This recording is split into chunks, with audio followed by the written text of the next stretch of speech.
Happy Black Friday, everybody. My name is Ryan Cam, and welcome to the conclusion of Scorsese Month, covering four Scorsese movies I have never seen before in retrospective honor of Killers of the Flower Moon. I've already covered King of Comedy, Casino, and The Departed. Links all in the eye in the right-hand corner if you'd like to check those out. But let's close things out with easily Martin Scorsese's most unhinged movie, the Wolf of Wall Street, based on the book of the same name written by Jordan Belfort. It was released in 2013 and it starred Leonardo DiCaprio, Jonah Hill, Margot Robbie, the dude John from All in the Bernthal. Family. I can't remember his name right now. Rob Reiner, John Bernthal. Kyle Chandler, and honestly, a lot of others that I am blanking on. And this movie is very famous. And this was my first viewing of it. I was super late to the party on this one, but considering the fact that it's 10 years old, I figure, hey, no time like the present. But I had to find the craziest guy I could find to talk about a very crazy movie. And, well, Jacob Collins from 3 Movie Cinema immediately popped to mind. So, Jacob, welcome. Oh, thank you so much. I cannot wait to talk about Smallville.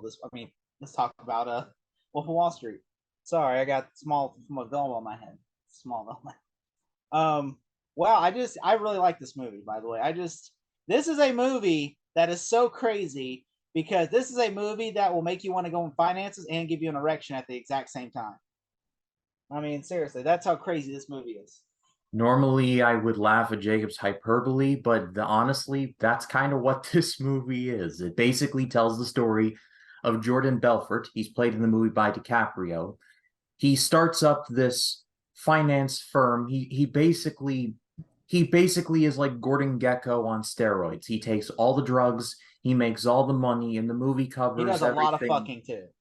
He does that too, from the late 80s to about the mid 90s. And in typical Martin Scorsese fashion, it is a rise and fall story. You see the rise and you see the tragic fall and just everything in between. And this movie is just completely out of its mind, but I loved it. I loved for how crazy it was, but also for little moments. And we'll talk about those when we get to them. Like that, it literally, you start out the guy and this guy gets corrupted to where he builds up this ego to where eventually you see his ego flatline. And I actually literally like this is and it's a true story, like, that they did this movie is a very, very movie you cannot make today. Well, and the sad thing is, it's not like they just made this movie with all these stuff. Like, this movie literally, this is what happened though. That's what's so crazy. Like, this really happened. Like, I'm like, are you serious? They did all this stuff. So it's not like we're trying, like they were just trying to be edgy. Like, no, they actually did all this crazy stuff. And you're just like, how did this happen? Like, this is literally like where you just like, we thought the craziest thing like Wall Street. We're like, oh my God, have you seen Wall Street? It's so controversial.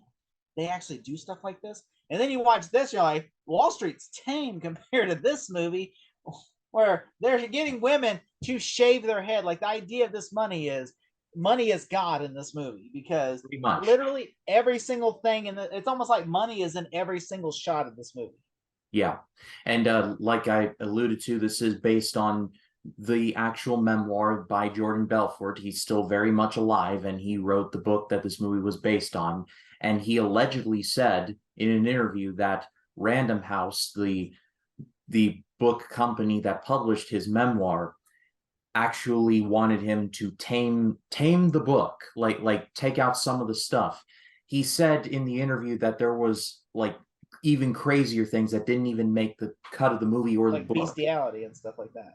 I was going to touch on that, yeah, but also the Quaaludes. You thought the Quaaludes were bad. Apparently, they were also taking nitrous oxide. Nitrous oxide. That's what Belfort said. I mean, the dude lived through it, so I mean, take it with a pinch of salt because I mean, the dude's a con man. He's in crypto now, so you're better off setting your money on fire. But I mean, if it's coming from him, then there's at least a kernel of truth to it. But nitrous oxide, jeez. It's like also, there is a lot of comedy in this movie, like, to where it's like, to me it's like the scene, like the biggest thing obviously people describe are like the three biggest scenes of the movie is the plane scene where, like, they're having the orgy on the plane, and then of course they talk about the hurricane scene, and then of course they always talk about like what's the scene, the Quaalude scene. But like, Yeah. I would say that the plane scene, first off, that scene is insane because they said Jonah Hill has talked about it on Conan O'Brien. He goes, that scene was very unhygienic. There was no air. Everybody was hot. You could smell people. And he goes like, there's like John Berthaw, who played on The Walking Dead and The Punisher.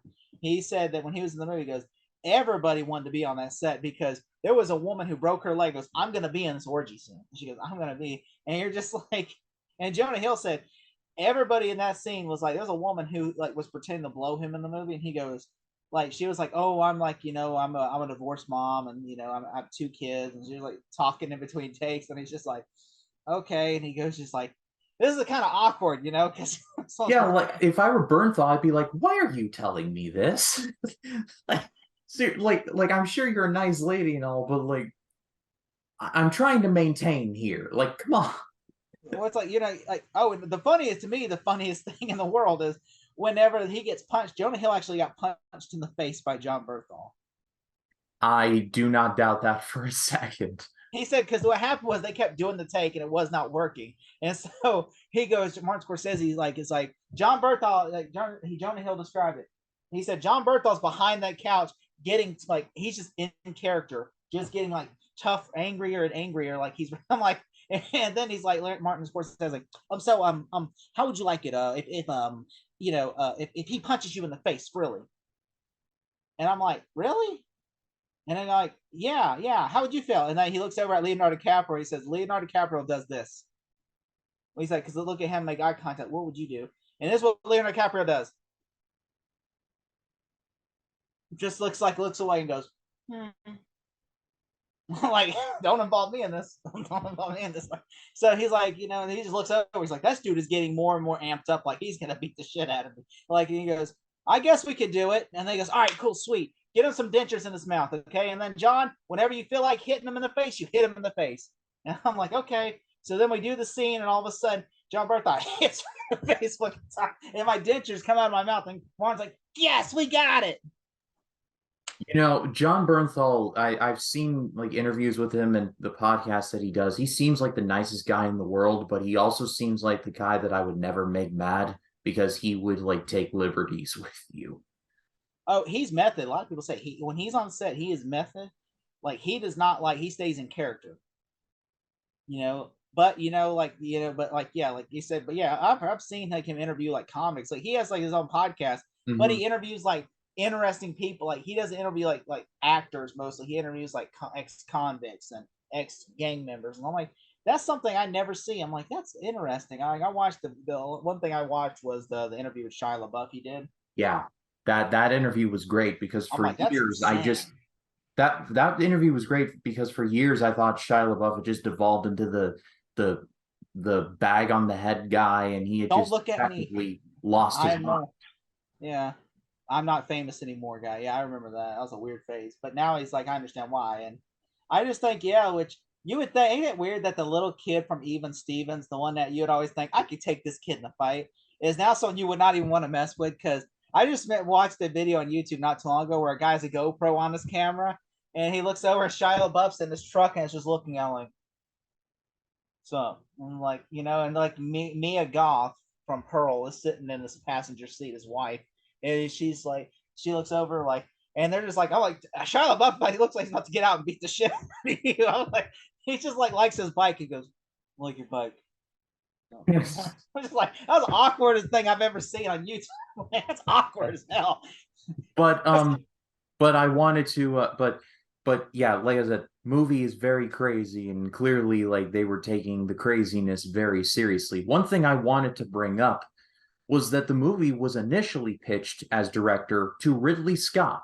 And I like Ridley Scott, but I don't think he would have like matched what we ended up getting. Did you see that he was going to cast still Leonardo DiCaprio? Like that was the thing. It's like everyone wanted Leo as Jordan Belfort. That's the thing. Is like Martin Scorsese wanted him, then Ridley Scott wanted him. Like, wow, everybody must have said, you know what? We didn't get him for American Psycho, so we're going to get him for Wolf of Wall Street. I mean, I guess it was meant to be. I guess it's as good place as any to go into Leo because I mean he just absolutely crushes it. And just like I said, he does have just his epic moments too, like the speeches that he gives with the "I've been a rich man, I've been a poor man, and I choose rich every fucking time." Like that speech is just epic. But then you get these little moments, like the scene where Black Monday happens, where the firm he works with shuts down, where Matthew McConaughey is up like above him, and they do the like that scene beforehand. When Black Monday happens, you just see like the light like go from Jordan Belfort's eyes. And it just in that moment I said to myself, this is the moment where he said to himself, this is never going to happen to me again. And then like that's where like the villain arc like thing is tiresome to me now, but that's where Jordan Belfort's villain arc really begins. And Oh it's yeah. done in such a way that like we all remember the Quaaludes and all the craziness of the movie, but there are these little moments, like when he gets divorced from his first wife, Teresa. There's not a big like scene where they have a big strung out fight. It's just said in narration that they got divorced. So there are these little moments that I was like, that was surprisingly mature for this movie. They're rare, but they do exist. What's really weird though is that he literally is giving a speech about how he screws over these people. He says, "I'm not really screwing. These people are never going to do anything with their useless lives with their money. So I'm basically taking their money and doing something for them. Like he says, they're never going to use it. So I'm going to take it and I'm going to better myself with. It's like, in a way, he is a pyramid scheme. He's building these pyramid schemes. Like I was watching it earlier. My brother walked in and he goes, "What? Why? What is he doing wrong?" I'm going to explain. Like he's giving, selling these people snake oil, and he's basically taking their money from them, which is something you can't do. You can't give. It's like be like if I try to sell you timeshare and there's no timeshare, that's fraud. Yeah, and I was watching the movie and just thinking to myself with some of these speeches, man, there are like three or four Instagram like crypto and like drop shipping influencers and like they must have watched this movie a lot because I recognize certain like words that they say. I'm like this is like their touchstone, if you will. It's like they watched everything up to like say like the scene on the boat with Kyle Chandler and Leo and when Leo throws all the money off of there and then they just turned it off and didn't watch the fall part. Yeah, I mean, it really is. Like, I will say the scene that really gets me, that got me earlier, was the scene where he was sitting, like, he was giving that speech about, like, because they're telling him, you need to retire, step down, because, not, you're going to fall. And so basically, he's giving that speech and he tells this woman that, she said she just asked for a $5,000 loan in advance so she could put her son through college. And you know what I did? And she told him, you wrote me a check for $25,000 in advance. And I thought that was so good. Like that to me, like, okay, this shows that he's not a heartless piece of shit. Like he is not a heartless. He does care like about his kid and about his wife. But the thing is, though, he is like a drug and fueled. Like the drugs are really like the quest for greed and the drugs are really what drives him. That's what he's like. I love freaking cocaine. And the Yeah, real Jordan Belfort too said the same thing. He said, if you put cocaine, he said cocaine's the most addictive thing I've ever done. He said, if you put cocaine on the floor right now, I would snort it. That's how much he said. He still to this day he said, if you were to put cocaine on the floor, I'm like, what? I And mean this is like, it makes total sense and not only cocaine but literally every other drug known to man. I mean the everything involving quaaludes in this movie is just completely out of bounds, like the whole scene at the country club. It took me off guard because I'd never seen the movie before until I watched it to prepare for this. When he's at the payphone talking to his lawyer and he's taking like the lemons, like the super quaaludes, and he's like, these aren't taking any effect. He goes to the country club, he picks up the phone, he's like, Not again. I said, well, I was going to that's right. I'm like, is he talking that way because he's afraid the feds are listening in? And then I was like, no, the Quaaludes have taken in. And he hits the cerebral palsy face and he just falls on the ground and he has to like drag himself to his car. And he drives home. I'm like, there is no way he drove home safely. And he said it was. And then cut back to he's bumping into golf carts and signs and mailboxes. So so yeah, it's out of control with the drug use. I mean, really, I mean, this movie, I could see this movie, like, people saying, like, okay, this movie there's no really redeemable thing, like, oh, like, he, like, oh, the drugs, like, he gets off drugs, or there is no anti don't do drugs. I mean, I have never seen one scene where it's like, oh, you shouldn't do drugs, because it almost feels like this is encouraging people. Like, man, if you're in this situation, snort cocaine up a hooker's ass. Like, literally, that's the first 5 minutes of the movie. He snorts cocaine up a hooker's ass. It walks a razor thin line of making this look cool, but I feel like the fall is so steep to where, like, the scene where he's like tries to take his daughter away and he like gets into the accident in the back and the thing. I feel like it's swift enough to where you look at it and you just go, yeah, this is definitely not something for me. But for like the leading up to it, you got the wild parties, the yachts, and just like making money hand over fist, and just he has his drug routine down to like a science of like the uppers and the downers, and he has like a schedule where he tickles his pickle, for lack of a better word.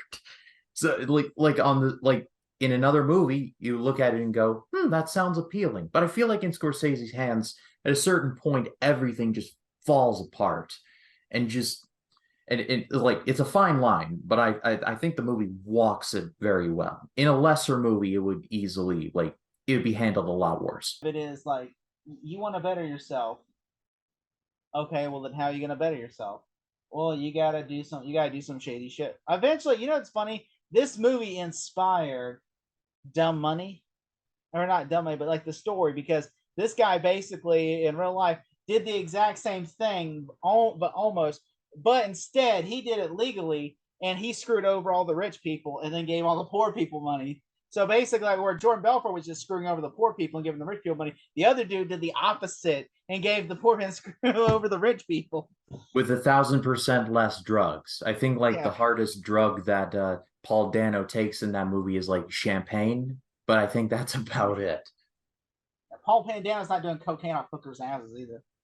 No, he's happily married in that movie. By the way, side road, watch Dumb Money. It's very good. Yeah, I mean, it's kind of like a spiritual sequel to The Wolf of Wall Street. And which, they were asking Jordan Belfort, by the way, whenever that movie came out, because he said, like, you did this, but he did it in the shady way, while the other guy's doing it in the heroic way. And I would say that, I listened to a seminar with him not too long ago, where the sell me your pen thing, where he says, sell me this pen. And basically, he said, the idea of the exercise of sell me this pen is not because you're trying to sell somebody the pen. The idea is, he said, you go up there and say, how long you been in the market for this pen? How long, because you're not trying to sell somebody a pen. The biggest mistake is, do not sell somebody something that they want. Sell them something they need. Exactly. And he said, you know what? He goes, you need to value the pen. Okay, greater. You need to be like, you need to give a backstory about this pen, talk about this pen, how you need to hype this pen up to where eventually, and then say, this pen, you can't afford this pen. And to where eventually you make the pen valuable more than you make it, than what the guy's saying. To where this pen right now, if you're doing your job right, this guy said, I'll give you $5 for the pen. And then you're like, no, it's not for sale. And then he'll eventually, I guarantee, if you're doing your job right, he'll go up to $1,000 for this pen. For a pen. Because basically, your value in this pen right now, to him, to you, this pen's worth nothing. But to him, this pen is now worth $1,000. And he wants that pen because he knows there's something special about that pen compared to you. And he said that's how he got those. He took shitty companies that were worth nothing. And he sold them for like $5,000 to $10,000 and then that's how he profited off that, Because what he was doing is illegal. That is very illegal. Don't ever do it. We're not encouraging you to do that. If you decide to go to Wall Street, you will go to jail for a long time if you do that, because that is fraud. You're basically doing pyramid scheming. Yes. That's basically a pyramid scheme. Do not do that. But the idea of it is, it does encourage people to look into the Wall Street. Like, it shows people, do you know where your money's going? Like, that is the idea. Do you know where your money's going? This kind of raises these questions about the movie. Like, do you know where your money's going? Like, if you're investing in the stock market, do you know that your money is going here? Or do you know if it's going to some hooker? He ends up going into a hurricane to get this. I'm just like, dude, you couldn't wait a couple of days? I will not die sober. Also, I'm just like, come on, like, I mean, seriously. Like, I also, when they were like thinking about bringing the money to Switzerland, I'm like, why don't you go to your parents' house, buy 5 coffins, and then go in the backyard, dig a bunch of holes, and then bury those 5 coffins in those holes. No, so like like at the end of Breaking Bad when Walt buried all his money in the desert.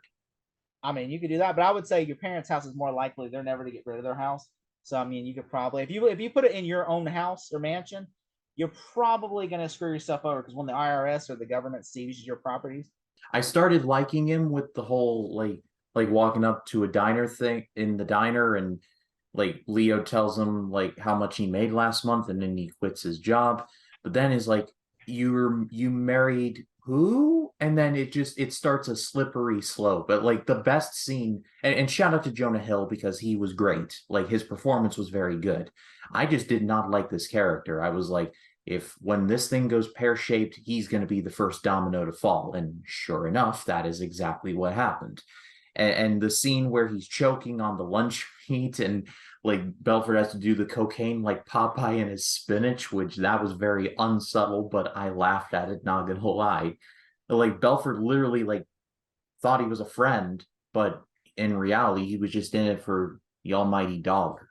So Azov was even scummier than Belford, if you think about it. He eats a goldfish in the movie. He basically is a piece of shit human being in this movie because he basically thinks he owns everybody because he has money.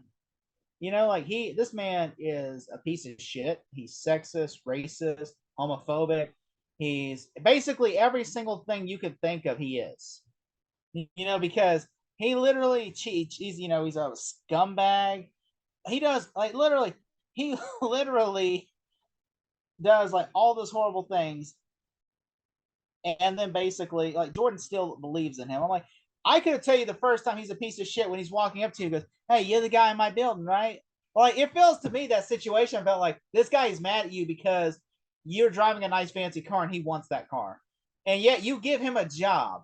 That to me would have been like that's a no. I would have been like, no, I'm not giving this fucking dude a job. You know, like this dude's in that being an asshole.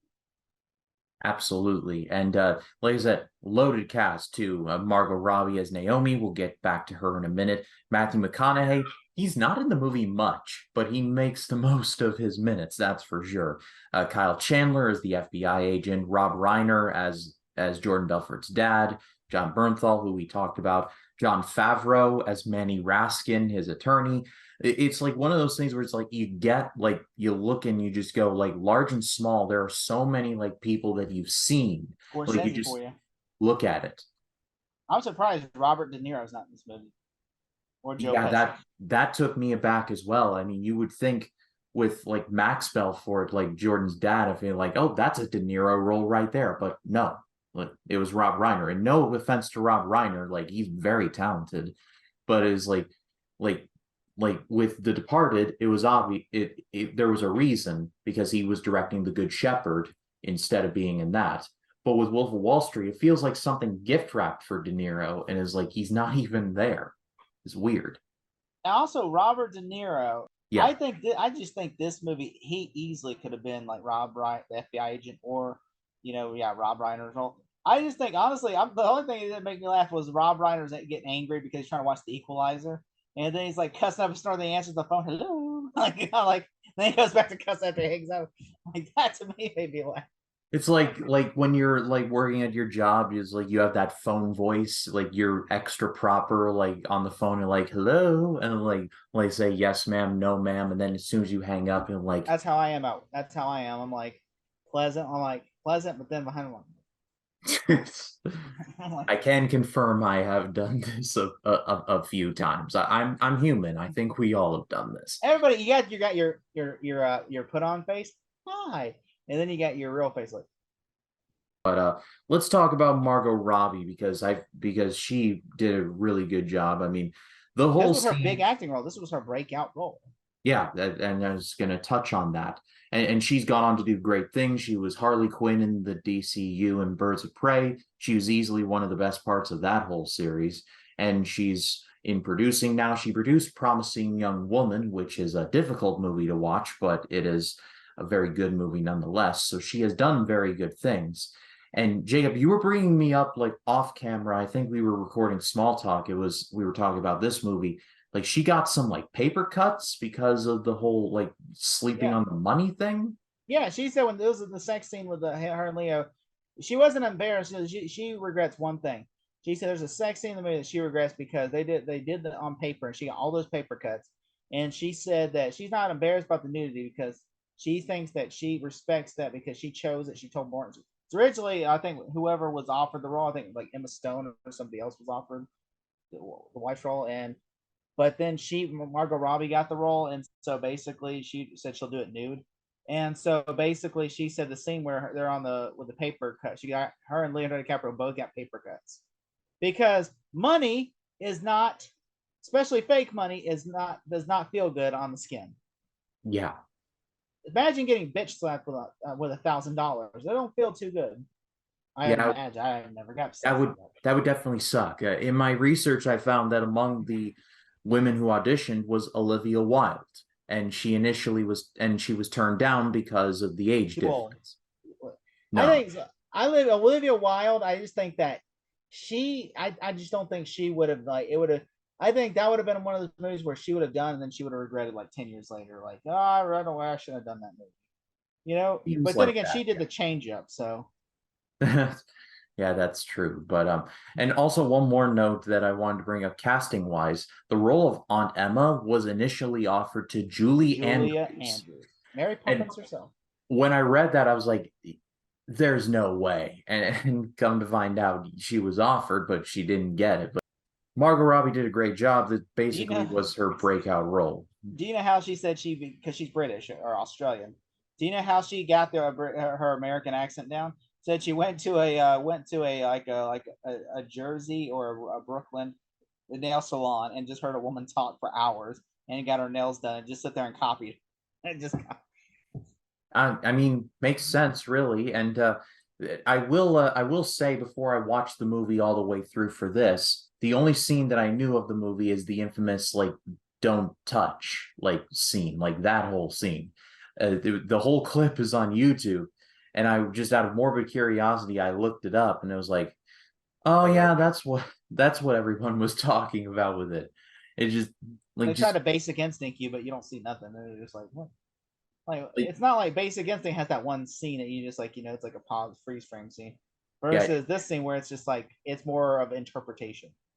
we see a little bit of through a security camera, but that's about it. You know what? I will say though, Margot Robbie, I just realized Harley Quinn has the same accent as her character in Wolf of Wall Street. I just realized that. I was thinking about that going, you know what, if you think about it, in Suicide Squad, she sounds exactly like her character in Wolf of. I mean, yeah, that's not too far out of bounds. I mean, Harley Quinn is someone who was And like it wasn't like this was that was her second role. She did Focus after this. with Will Smith, yes. Yeah. And then she got like she did what was it? Was it Tarzan next or Suicide Squad? I think well, they came out the same year, but like I think Tarzan came out first in June and then Suicide Squad in July, but it was like literally like a month apart. August was Suicide Squad. August. Oh yeah, you're right. August, my bad, my bad. Because But I yeah, remember that year I was there in August watching that movie.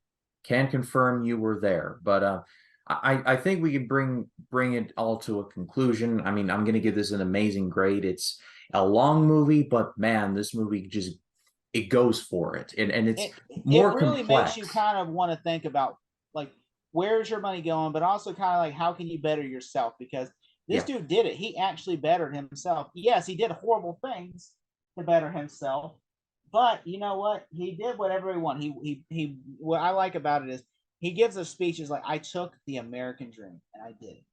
Yeah, I did. I screwed over a lot of people, but at the same time, I mean, money is the greed of all evil. The root of all evil. The root. Well, I mean, I was trying to tie it into Wall Street, but okay. But yeah, it's like I said, the movie is more complex than just dudes taking drugs and having a lot of sex and making a lot of money. There are layers to this, like an onion. There's a lot of layers to it. I feel like in certain ways this movie is a Doesn't little it? misunderstood. Doesn't it feel like? And I've seen some reviews where it's like, I'm sorry, I just don't get it. It's just a bunch of people taking drugs. I'm like, no, No, there's it's more way to more it. than that. Yeah.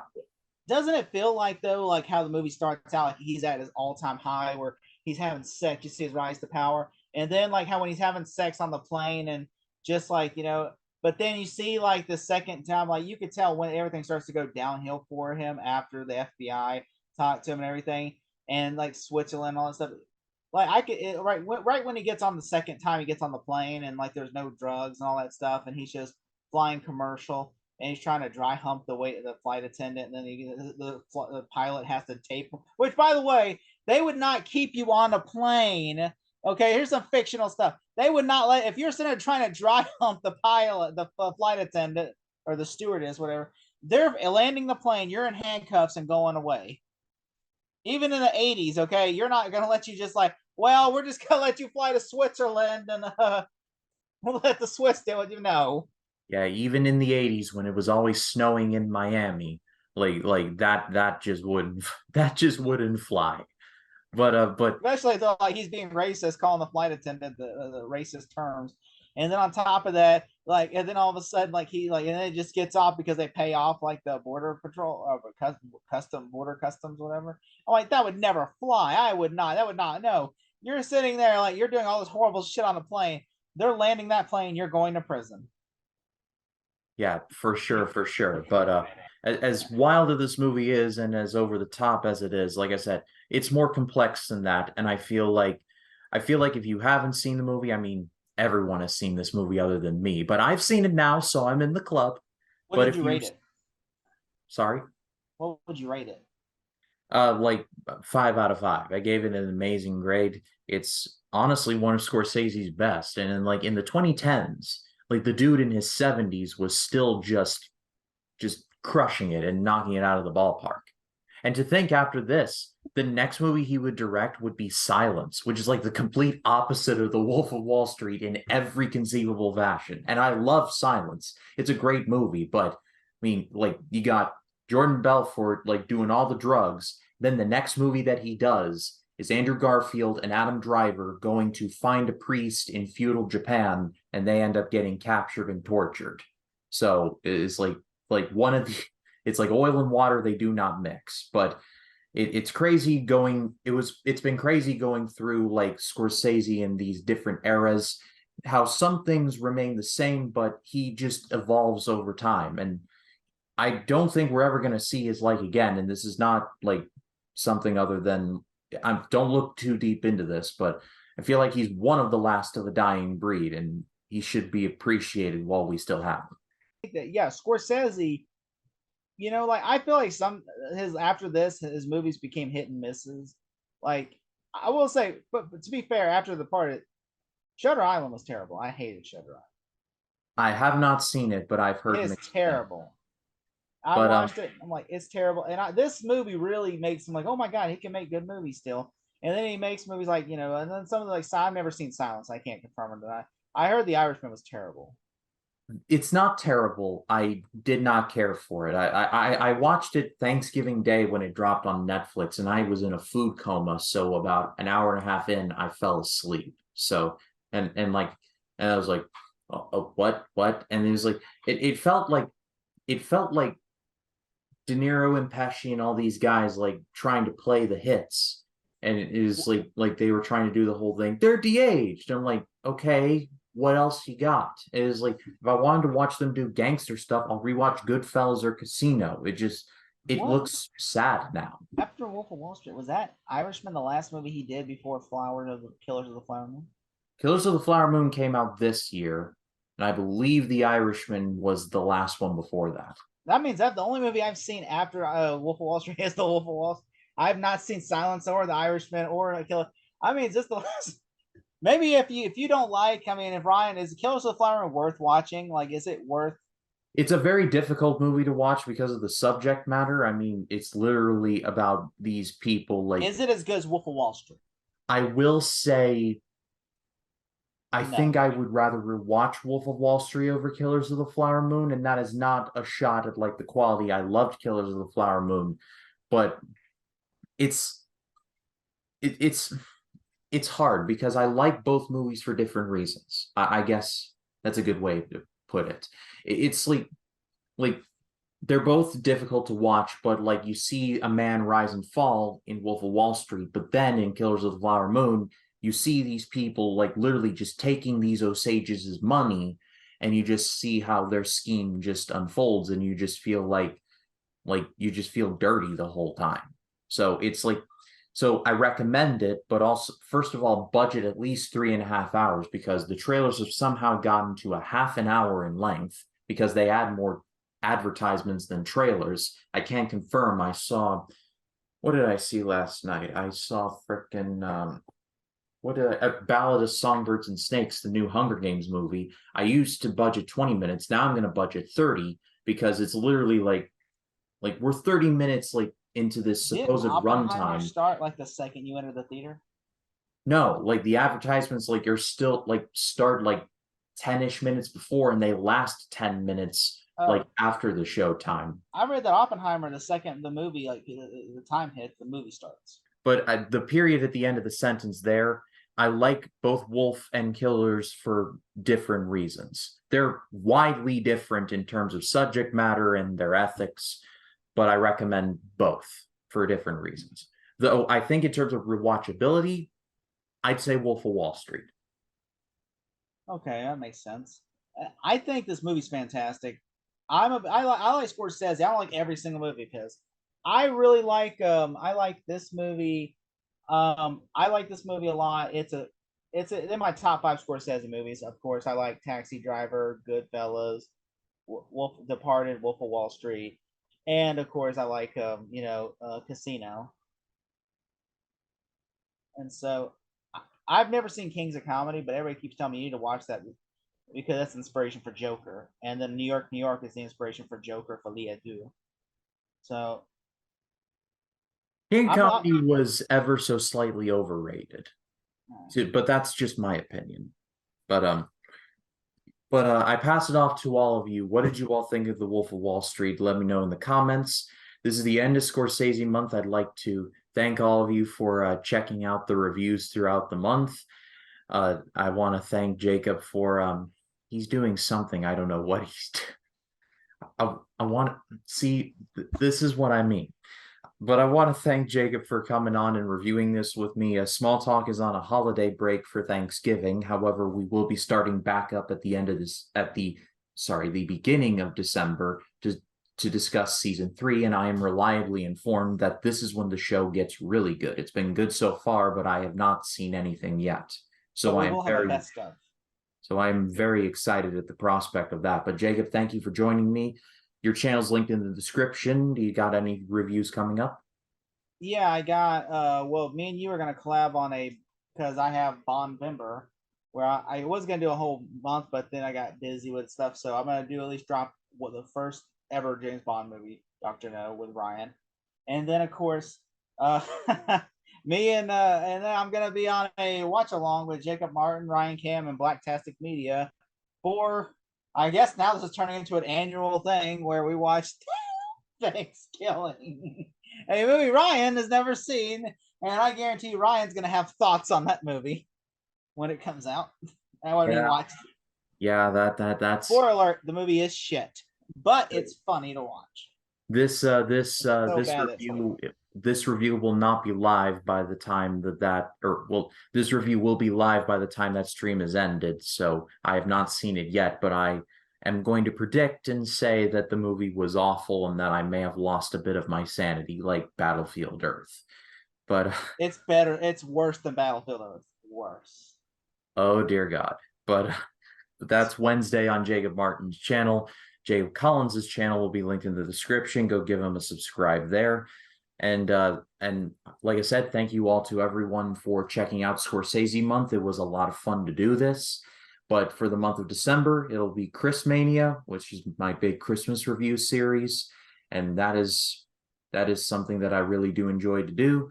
and that's going to be daily uploads up to the 25th. So stay tuned for all of that. Small Talk is coming back. Life in the Movies will be still going on. There's a lot of content coming to the channel, so stay tuned for all of that. But if you like the video, leave a like, subscribe, click the bell for notifications, so when a new video drops, you'll be the first to know about it. For Jacob Collins, my name is Ryan Cam. We will see you in the next one. Y'all take care.